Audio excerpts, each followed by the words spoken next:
अगर आप भी 30 साल के बाद प्रेगनेंसी प्लान कर रही हैं तो एक ऐसी हेल्थ कंडीशन है जिसके बारे में आपको जानना बेहद जरूरी हो जाता है। हेल्थ कंडीशन का नाम है लो ओवेरियन रिजर्व। हैरानी की बात यह है कि बहुत सी महिलाओं को इस प्रॉब्लम के बारे में तब पता चलता है जब प्रेगनेंसी कंसीव करने में दिक्कत आनी शुरू हो जाती है। आजकल एजुकेशन, करियर और पर्सनल गोल्स की वजह से कई विमेन मदरहुड को डिले करना चूज करती हैं। और ये बिल्कुल नॉर्मल भी है, लेकिन एक्सपर्ट्स कहते हैं कि प्रेगनेंसी डिले करने से पहले अपनी फर्टिलिटी के बारे में जानकारी होना बेहद जरूरी है। लो ओवेरियन रिजर्व का जो मतलब है वो होता है कि ओवरीज में आपकी एज के हिसाब से एग्स की संख्या एक्सपेक्टेड से कम रह गई है। इसका ये मतलब बिल्कुल भी नहीं है कि प्रेगनेंसी इम्पॉसिबल है, लेकिन नेचुरली कंसीव करने के जो चांसेस हैं वो कम जरूर हो सकते हैं। एक्सपर्ट्स के मुताबिक हर वुमेन एक फिक्स नंबर ऑफ एग्स के साथ पैदा होती हैं और ये एग्स दोबारा नहीं बनते। जैसे जैसे एज बढ़ती है वैसे वैसे एग्स की जो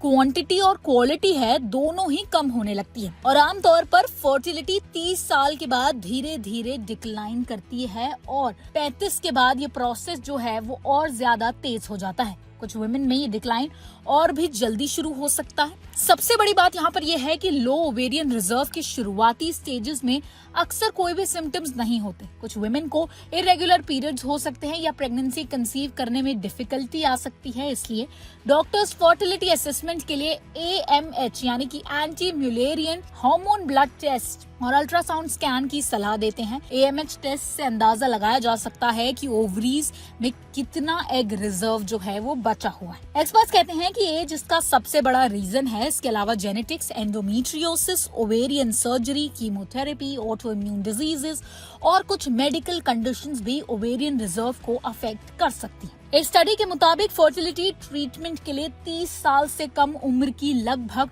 29% ऑफ द इंडियन वुमेन यानी कि 29% इंडियन महिलाएं, भारतीय महिलाओं में ये जो है वो एक्सपेक्टेड से कम AMH लेवल्स देखे गए हैं, जो ये दिखाता है कि कुछ महिलाओं में ओवेरियन एजिंग से भी पहले शुरू हो सकती है। अगर किसी वुमेन का ओवेरियन रिजर्व लो होता है तो इसका मतलब ये बिल्कुल नहीं है कि वो मां नहीं बन सकती। कई वुमेन नेचुरली कंसीव कर लेती हैं, जबकि कुछ को फर्टिलिटी ट्रीटमेंट की जरूरत यहाँ पर पड़ती है। अगर आप प्रेगनेंसी को फ्यूचर के लिए डिले करना चाहती हैं तो डॉक्टर से फर्टिलिटी स्क्रीनिंग और एग फ्रीजिंग जैसे ऑप्शंस के बारे में बात करना एक स्मार्ट डिसीजन हो सकता है। एक्सपर्ट्स ये भी कहते हैं कि healthy lifestyle, balance diet, smoking से दूर रहना और हेल्दी वेट मेंटेन करना ओवरऑल फर्टिलिटी को सपोर्ट कर सकता है। सबसे जरूरी बात जो यहाँ पर है वो है अवेयरनेस और टाइमली चेकअप, क्योंकि जितना जल्दी फर्टिलिटी के बारे में सही इन्फॉर्मेशन मिलेगी उतनी ही बेहतर तरीके से फ्यूचर फैमिली प्लानिंग की जा सकती है। तो अगर आप भी 30 के बाद प्रेगनेंसी प्लान कर रहे हैं और ऐसी कोई भी मुश्किल आ रही है तो लो ओवेरियन रिजर्व के बारे में जाकर अपने डॉक्टर से बात कीजिए, उनसे कंसल्ट कीजिए और उनसे सही सलाह लीजिए कि आगे आपको कैसे अपनी फ्यूचर प्लानिंग करनी चाहिए। और इसी के साथ साथ अगर आपको ये वीडियो इन्फॉर्मेटिव लगी हो तो इसे लाइक और शेयर जरूर कीजिए और ऐसी ही और हेल्थ से जुड़ी खबरों के लिए देखते रहें ओनली माय हेल्थ।